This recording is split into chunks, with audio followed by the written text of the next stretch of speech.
everyone, and welcome to Wigan 77 True Crime. Thank you for joining us. We truly appreciate it. Today, we're going to continue with the physical evidence in the JonBenet Ramsey case. First up, we will discuss the items closest to the crime scene: the paint tray and the broken piece of paintbrush left behind. The paint tray was tested, yielding nothing of evidentiary value. I couldn't find any report that the broken paintbrush end with the paint bristles that was left in the paint tray that the killer had broken was ever tested. This may be a good source of touch DNA, as the brush portion, as the killer was breaking the paintbrush, would have brushed along the inside of his hand. If this item has not been tested for touch DNA, possibly it should be. Okay, this is the window and the suitcase. The window was examined. However, so many people had touched this window without wearing gloves. In the end, there was nothing of evidentiary value gleaned from the window. The blue suitcase contained a book, a pillow sham, and a duvet. These items were all tested, yielding nothing of evidentiary value or related to the crime. There was no trace evidence found on the items in the suitcase that would indicate that the killer tried to put JonBenet into the suitcase or that the killer ever touched the suitcase. No usable prints, no DNA matching JonBenet, no matching fibers. I would like to note that where you see the suitcase in the crime scene photographs and crime scene video is not where the suitcase originally was. The suitcase, prior to multiple people moving it, was flat against the wall under the window. The glass found on top of the suitcase was put there by one of the people, not a Ramsey family member, that had moved the suitcase, picked the small piece of glass off the carpet, placed them on top of the suitcase. This is documented in a police report, police statement, in this person's police statement. So all the theories around that window, that could not be, maybe not. There's no evidence to suggest that the killer was ever in that room. Like, no reported evidence, like no fingerprints, no DNA, nothing. Okay, on this one, on the left is the crime scene photograph of the paint tray the broken piece of paintbrush used as the handle in the noose was from. The bristle portion of that broken paintbrush has been removed prior to what this crime scene photograph was taken. The arrow points to the room that JonBenet's body was found in, and the photograph on the right depicts the same area with the carpet removed. The carpet pieces were sent to the lab for testing. The test results detected the presence of urine. Further tests confirmed the DNA in the urine stain matched to JonBenet. Is this possible transference of urine from the white blanket on the bottom of the killer's shoes? Now, some people have theorized that the crime actually occurred there in the boiler room. I truly doubt that. If you look at the crime scene photographs, now if you look on the one there on the left, where that stuff is stacked against the wall, and then there's the paint tray, and then further next to that, it's very hard to describe. Further on to that, there's stuff stacked all along there. That opening that looks towards like the water heater, the actual boiler, and then on the right side is the wall. See, and there's only that door would be about at maximum, a little more than not even 3 feet. So to commit that crime in that little area and not disturb the row of stuff along the left side, I think would be impossible. Now, I could be very wrong, but I think the crime actually occurred in the little room she was found. And that's just my opinion.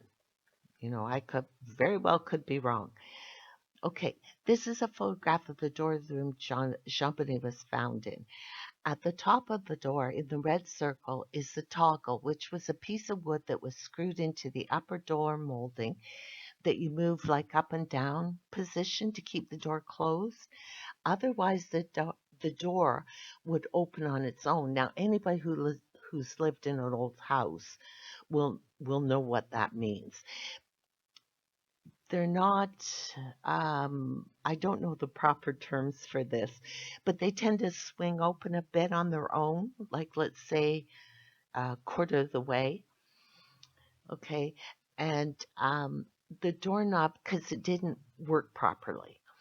If the door wasn't latched at the top, it would open this part way, like maybe a quarter, maybe a third, and then the bottom of the door would then catch on the carpet because the concrete floor underneath the carpeting wasn't even. Um, you also see in the photograph the location of the paint tray. Crime scene photograph number 72, which is this, is the most accurate as to how this area looked when the killer left the house. Now, just to let you know, I don't know if many people are aware of this, but the crime scene photographs number 1 through 112 were taken during what they called like the kidnapping phase, which was prior to the body being found. When this crime scene photograph number 72 was taken, JonBenet was actually laying on the white blanket behind that door when this police photographer was taking this photograph. It should also, which is a bit eerie, I think. It should also be noted that several law enforcement officers at various times prior to the discovery of the body, including the sergeant who said there were no footprints in the snow, walked up to this door, looked at it, but they never opened it. I guess none of them had a curiosity mode, because I sure would be curious. What the devil's behind this door? Like you're looking for a little girl. Wouldn't you look behind the door? Just out of pure curiosity, but I guess these folks in Boulder don't have curiosity. There was also a partial palm print found on the door that has never been matched to anyone. But again, I don't know how much of a palm print there is. Like they say partial palm print, like that could be a quarter of a person's palm, a half, a third, who knows. And unless you took everybody's palm prints, then you're not going to have anything to match it to, are you? Okay, this is a screenshot from the crime scene video taken from the bottom of the basement stairs sometime after 8 p.m. the evening of December 26th. The reason why I'm showing this is just because you can see as you come down you come down the basement stairs, it's a clear path from the bottom of the basement stairs directly to the room JonBenet was found in. And it's not a far distance, okay? It's not big. To the right, you see the door to the train room where the blue suitcase and open window are located. You can also see that this is a very well lit basement. I don't know if anybody's watched the actual crime scene videos. I mean, even despite the fact the video is like shaky and blurry, it's a very well lit basement for like an old house because the basement didn't go under the entire house. It only was under the original older portion of the home. So it was small. Okay, see, this is crime scene photograph 149 of the room behind the door you saw in crime scene photograph number 72. Okay, this is a screenshot from the police crime scene video taken the evening of December 26, 1996 of the same room that is depicted in crime scene photograph number 149. So this is the room they found JonBenet in. Okay, on the left is the basement of the Ramsey home. You see the room that JonBenet was found in. You see where the basement laundry room is located. On the right are screenshots from the crime scene video taken sometime after 8 p.m. the evening of December 26th. The top picture is of the one side of the laundry room. You see the bowl, the scissors, and the bottom picture is the opposite side. So right opposite, if you turned around, if you were facing towards the washer dryer and you turned around, this is what you would see. You would see all these wrapping materials and unwrapped presents. Now, this room is very tiny, okay, very, very tiny. And the last time, and reason I'm showing you this is the last time anyone can remember being in the basement was Patsy. Went to the basement laundry room, that little room you're seeing there, the afternoon of December 25th to wrap presents they would take with them to Michigan the next day. Well, they were going to, that was the plan. And I just wanted you to see that that laundry room is in a different direction in the basement from the room that JonBenet was found in. Like as you can see in the pictures on the left. When you come down the stairs, you turn right. The laundry room is on the right side, and it's just a little room.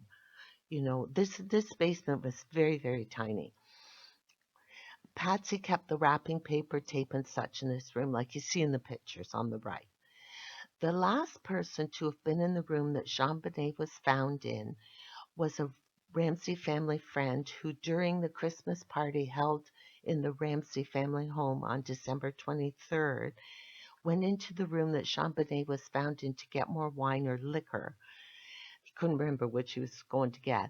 And the family friend does not remember if he latched the door or not. Okay, this is documented in this person's statement to police. So, what information could we learn? If the broken paintbrush bristle end has not been touch DNA tested, then it should be sent for testing. The broken paintbrush tells us the killer improvised that portion of the crime. It wasn't part of the plan. The killer used what was available closest to him at the time. Just some food for thought for our next episode. So please join me and we will continue to discuss the evidence. Thank you so much for listening. Please click the like and subscribe buttons. It's free. Look forward to you joining me for our next episode where we will continue to review the evidence and collect the clues. Please leave your feedback in the comments, or you are more than welcome to email me directly at ybentleyddavidson@outlook.com. Until next time, always remember, every